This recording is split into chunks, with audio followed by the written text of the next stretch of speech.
Remember Sam Brinton? Sam Brinton worked for the Biden administration doing something with the nuclear waste and then was fired when he was found out stealing luggage from an airport from a bunch of women. Did you also know that Sam Brinton went to high school in Perry, Iowa,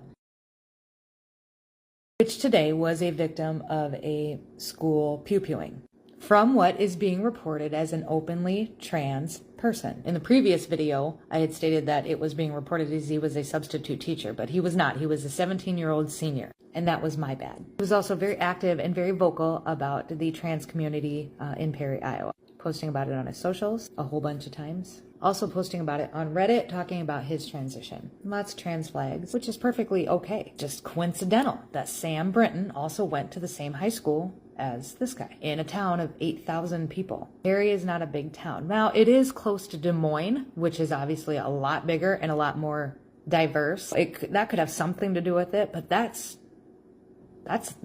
interesting. That's some interesting stuff. That's a hell of a coincidence. All right, guys. So we got to talk about a story that the mainstream liberal media is going to sweep under the rug. This will be the probably first and only time that you hear about this story because, once again, we have a story that does not fit the narrative, okay? And it involves a mass shooting that took place at Perry High School out in rural Iowa, which is about 45 minutes north of Des Moines. And again, this is particularly big news because this comes in the shadow of the Iowa caucus, which is coming up pretty soon in probably like a couple weeks or so.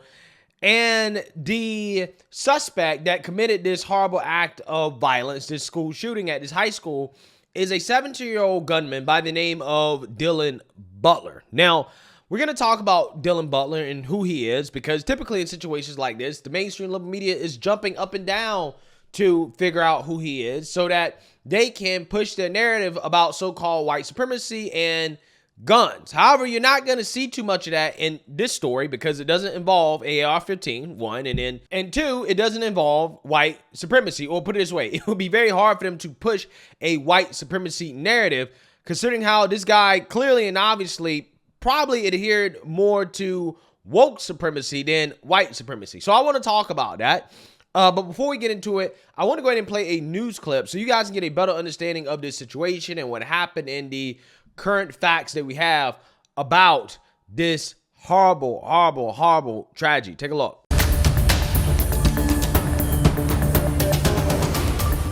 Like, once I heard it was actually like that, once I saw that picture, I started shaking because I was like, that could have been me. I could have been one of those victims in that time.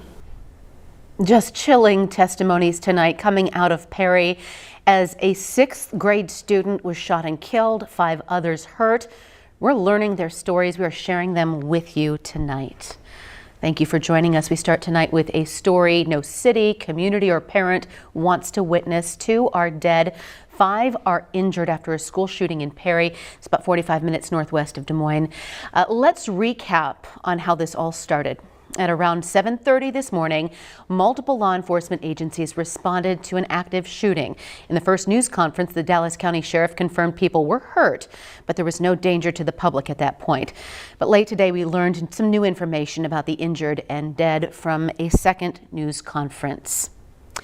Now, that briefing wrapped up about 2 hours ago, and it included multiple law enforcement agencies and the governor. So here are 3 things you need to know right now. Like we just mentioned, the suspected 17-year-old shooter is dead, along with a 6th grader. The suspect was identified as 17-year-old Dylan Butler. We're still trying to figure out the identity of the 6th grade student. 5 others were injured. At this hour, we're still trying to learn their conditions. And finally here, the investigation remains ongoing into what exactly happened and what the cause could be behind the shooting. Yeah, so as of right now, we don't know a motive, okay? And we probably won't ever really know a motive because they're probably going to stop investigating it, right? They're going to say, hey, this really doesn't look like something that we want to talk about too much because, again, it will go against the narrative that we want to push.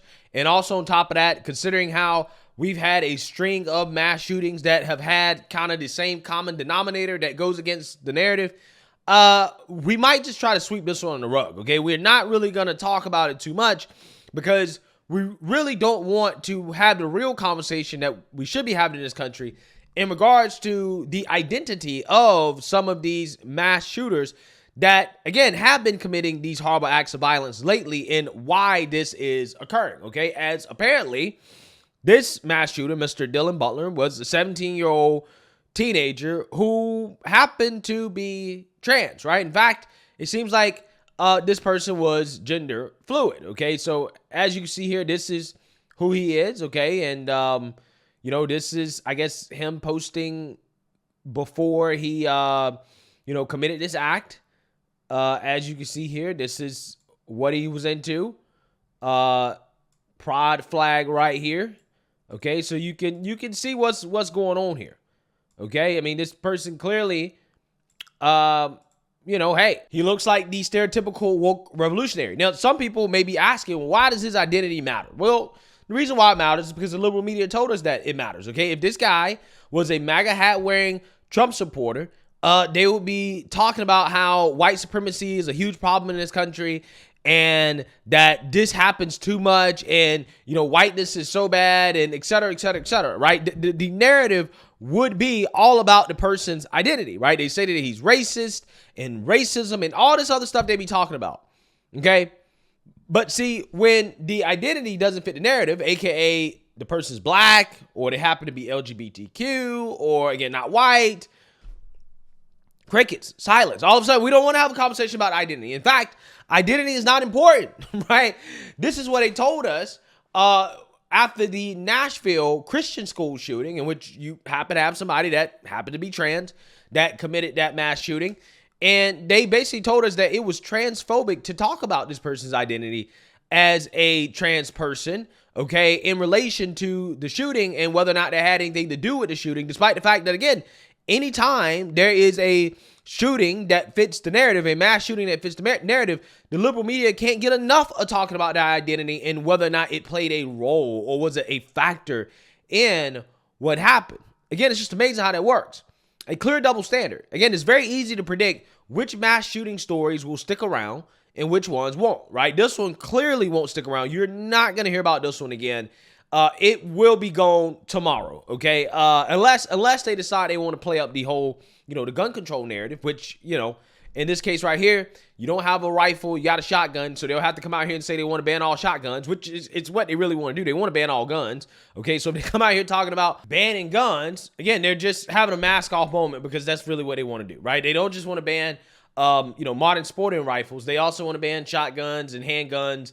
They want to ban all guns, okay? But the conversation they really should be having, okay, if they want to have a conversation about guns, is why in the world did his parents allow this to happen, okay? And why is his parents not being held responsible for this happening, okay? We're actually going to talk about his parents here in a little bit, but yeah, you should be pointing the finger at the parents. You shouldn't be pointing the finger at the guns because the parents are responsible for their child having access to the gun. Again, we don't have full information in regards to how he got it or how he obtained it. But again, that doesn't stop the mainstream liberal media from playing up the gun control narrative. They are going to play it up to a certain extent, you know, even though they really don't want to talk about this. But if they do talk about it, when they talk about it, it will be about gun control. It will be in the context of gun control.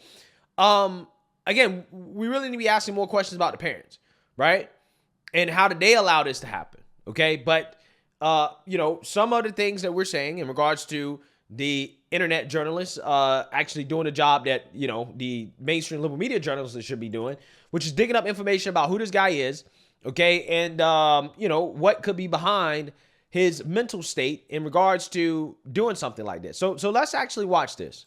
It's a Louis Vuitton backpack and it's unisex. Question, does the devil wear... Yeah, so you see that. Clearly this guy was on the weird side, okay? Again, I got questions, okay? I mean, about this person. But yeah, you can kind of get the gist of who this person was. Now, in this article right here from the New York Post, you can already kind of see the narrative that the liberal media will go with if they do decide to talk about this story. I doubt that they will. Okay, I think it's going to be going tomorrow. But the narrative that they're going to play up here is going to be that he was bullied, right? Because that is what this New York Post article basically outlines, is the fact that this guy was bullied for years, okay? As you can see here, let's read the first line. I'm not going to read the whole article, but I just want you guys to get the gist of what they're saying. Gunman Dylan Butler endured years of relentless bullying that had recently engulfed his sister in the lead up to his violent rampage at his rural Iowa high school, Thursday, community members said.